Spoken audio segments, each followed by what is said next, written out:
নমস্কার, ট্রাভেলার অলোক আজ দ্বিতীয় পর্বে অরুণাচলের আপনাদের ডিটেলস দিয়েছি। আমরা যদি কামরূপ এক্সপ্রেসে যাই তাহলে আমরা সোজাসুজি রঙ্গপাড়ায় চলে যাব, আর যদি ফ্লাইটে যাই তাহলে গুয়াহাটি হয়ে যেতে পারে, আর সপ্তাহে একদিন করে রবিবার করে তেজপুর পর্যন্ত যায় ফ্লাইট। তো অ্যাকচুয়ালি তেজপুর থেকে দিরাং বা যদি রঙ্গপাড়া থেকে দিরাং যাওয়া যায় প্রথম দিন, তাহলে কিভাবে যাবেন এবং মাঝখানে কি পাবেন। প্রথমে আপনারা দিরাংয়ের পথে একটা অর্কিড গার্ডেন পেয়ে যাবেন। সেই শেষা অর্কিড গার্ডেন হচ্ছে প্রায় 100 স্কোয়ার কিলোমিটার। তারপরে আপনারা পাবেন যশবন্ত সিং রাঠোর, যিনি 1962 সালের ভারত চীনের যুদ্ধে একাই রুখে দিয়েছিলেন। সেই শহীদ বেদিটা অবশ্যই, এবং একটা মিউজিয়ামও আছে, সেটা অবশ্যই দেখে যাবেন।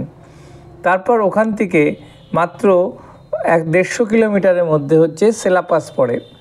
তো সেলাপাসে এখন একটা টানেল হয়ে গেছে, যে টানেলটা দিয়ে প্রায় 25 কিলোমিটার রাস্তা কম পড়ে যায়। তো কিন্তু একটা সমস্যা হচ্ছে যে এই সেলাপাসের ভেতরের ছবিটা না তোলাই ভালো। আমাদের সিকিউরিটির কারণে এই ভেতরের ছবি তোলা হয়নি। তো আপনারা দেখতে পাচ্ছেন বাইরের ছবিটা সেলাপাসের, আর সেলাপাসের উচ্চতা হচ্ছে 13,700 ফুট। তো যাদের একটু শ্বাসকষ্ট থাকে তারা অবশ্যই কিছু ওষুধ ডাক্তারের পরামর্শ নিয়ে নেবেন, আর তা নাহলে সঙ্গে একটু কর্পূর রাখবেন, তাহলে আপনাদের একটু সুবিধা হবে। কারণ আপনাদের বরফ শুরু হয়ে যাচ্ছে সেলাপাস থেকেই। এই 13,700 ফুট হাইটে যে একটা এখানে বড় একটা হ্রদ রয়েছে, বড় সরোবর টাইপের, তার পাশ দিয়ে যে নতুন রাস্তা হয়েছে, ওখান থেকে তাওয়াং লাগবে 139 কিলোমিটার এবং প্রায় 4 ঘন্টা মতন। আর দিরাং থেকে সেলাপাস হচ্ছে 1.5 ঘন্টা থেকে 2 ঘন্টার রাস্তা।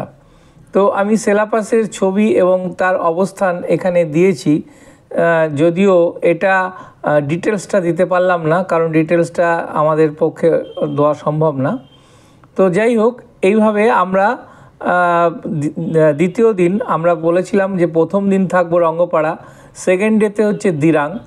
দিরাংয়ের পরে দিরাংয়ের ওখানে যে মনেস্ট্রি আছে সেই মনেস্ট্রিটা দেখে এবং সাইট সিন দেখে ওখান থেকে আমরা দিরাং থেকে পরের দিন সোজা চলে যাব তাওয়াং। তাওয়াং হচ্ছে প্রায় 139 কিলোমিটার দিরাং থেকে। তো দিরাং থেকে তাওয়াংয়ে, আর মনে রাখবেন যে মোটামুটি 3 দিন 3 রাত্রির তাওয়াংয়ে রাখার চেষ্টা করবেন, কারণ আপনারা প্রথম দিন যখন আমরা পৌঁছলাম তখন প্রায় বিকেল হয়ে গেছে। সুতরাং তাওয়াংয়ে গিয়ে একমাত্র মনেস্ট্রি ছাড়া আর কিছুই দেখা যায় না। তো এখানে তাওয়াংয়ের দেখার অনেক কিছুই আছে। সেই জন্য বলি যে সেকেন্ড ডেটা আর যে হোটেলে উঠবেন সেই হোটেলে থেকে যদি ওই পারমিশন করিয়ে নেন, কারণ আপনাকে ওখানে গাড়ি নিতেই হবে আলাদা করে।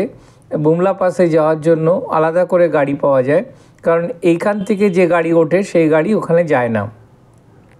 তো গাড়ির ভাড়া মোটামুটি 5,000 5,500 টাকার মধ্যেই পড়ে।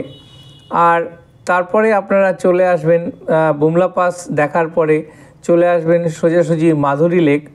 মাধুরী লেক আছে, পিটিএসও লেক আছে, এরকম দুটো অসাধারণ লেক আছে।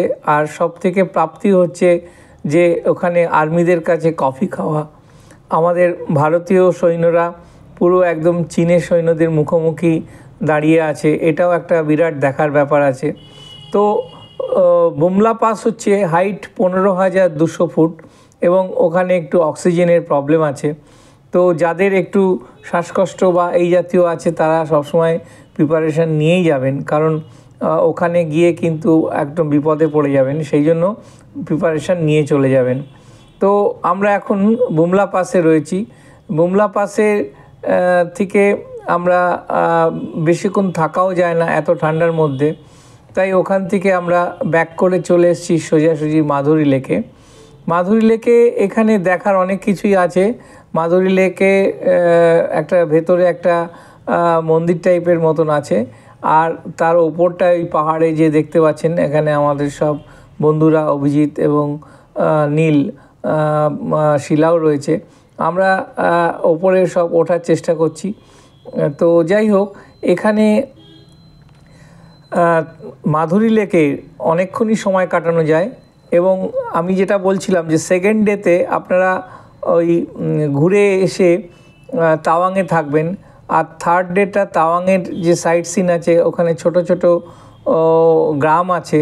একদম ভারতবর্ষের এমনও গ্রাম আছে যেখানে মাত্র 1-2জন ভোটার আছে, এবং সেই একজনের জন্য 2জনের জন্য প্রিসাইডিং অফিসার থেকে শুরু করে মানে যা সিস্টেম আছে সবই ওখানে যেতে হয় সেই ভোট নেওয়ার জন্য।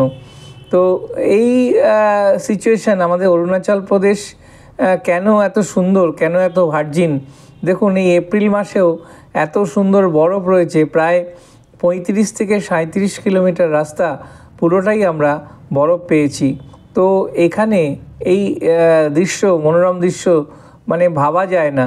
তো সেই হিসাবে আমি বলছি যে তাওয়াংকে অন্তত 3টে রাত আপনাদের রাখতে হবে। তার এই 3টে রাত রাখলে কি হবে, আপনি পুরোটা মোটামুটি কভার করতে পারবেন।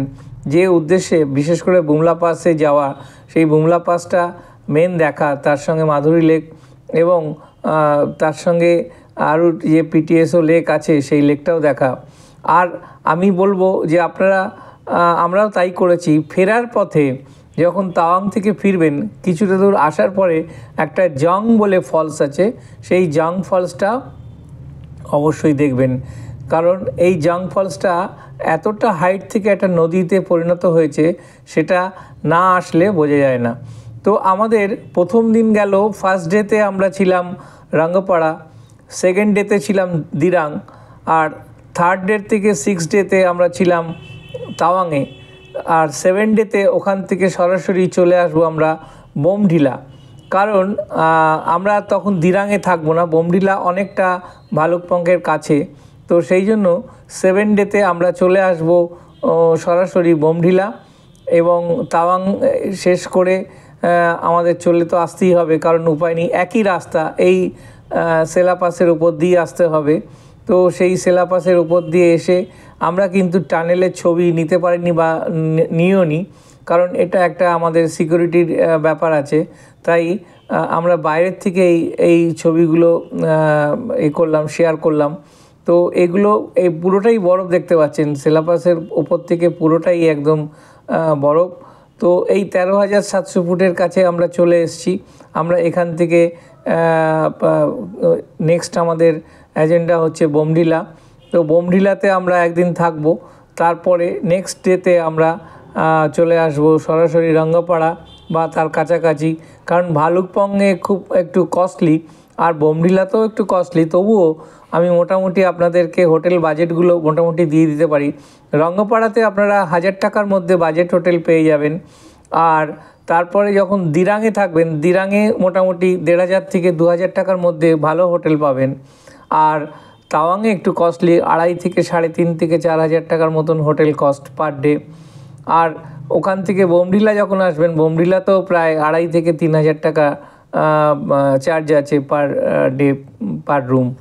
তো মোটামুটি একটা অ্যাপ্রক্সিমেটলি আইডিয়া আপনাদেরকে দিলাম যে মোটামুটি যদি ফ্যামিলিতে 3 জন হয়, সেই 3 জনের এই যে 8 নাইট 9 ডেজ এর অ্যাপ্রক্সিমেটলি খরচা মোটামুটি 15 থেকে 16,000 টাকা পার হেড।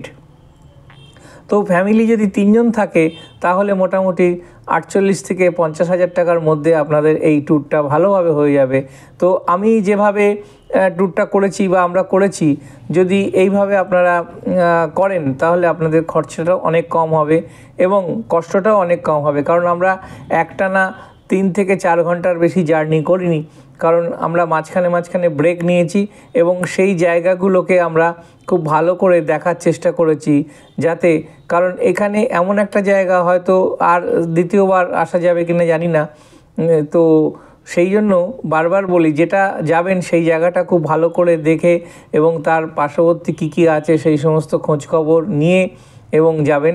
আর আমি এখানে তেনজিংয়ের নাম্বারটাও আমি বক্সে দিয়ে দেবো, যে আমাদের ড্রাইভার ছিল তেনজিং, খুব ভালো এবং এত ভালো ব্যবহার। আর ওখানে আপনারা সরাসরি এ করে যাবেন তাহলে কোনো অসুবিধা নেই, কারণ এখানে এত এই দালাল চক্র নেই। এখানে আপনারা সরাসরি বাস স্ট্যান্ডে গিয়ে গাড়ি নিজেদের মতন শেয়ারও নিতে পারেন, বা যদি 3 জন বা 4 জন থাকেন তাহলে একটা ছোট গাড়িও বুক করে নিতে পারেন। আর যদি বড় গ্রুপ যান তার জন্য ট্রাভেলার থেকে শুরু করে সব রকম গাড়ি ব্যবস্থা আছে। তো এখানে সরাসরি কথা বলে নেবেন, কারোর মাধ্যমে যাওয়ার দরকার নেই। তো আমার মনে হয় অরুণাচল ট্যুরটা খারাপ লাগবে না আপনাদের। যদি ভালো লাগে অবশ্যই কমেন্ট বক্সে শেয়ার করবেন। ভালো থাকবেন, সুস্থ থাকবেন।